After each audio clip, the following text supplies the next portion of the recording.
అస్సలాము అలైకుం. ఈ వీడియోలో సులైమాన్ మరియు చీమ గురించి. ఒకసారి అల్లాహ్ ప్రవక్త సులైమాన్ అలైహిస్సలాం తన సైన్యంతో జిన్నులు, పక్షులు మరియు మానవులతో కలిసి ఒక ప్రయాణంలో ఉన్నాడు. వారు చీమల లోయకు చేరుకున్నారు.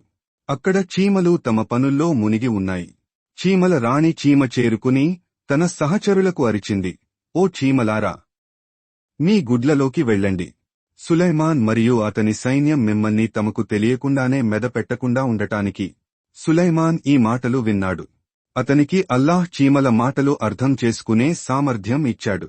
సులైమాన్ నవ్వేసి తన సైన్యాన్ని ఆపి, ఓ నా ప్రభువా, నన్ను నీ మహానుభావత్వంతో మార్గదర్శకత్వం మరియు దయతో మేల్కొల్పు. నువ్వే నాకు పక్షుల మాటలు మరియు జంతువుల మాటలు అర్థం చేసుకునేలా చేశావు అని ప్రార్థించాడు.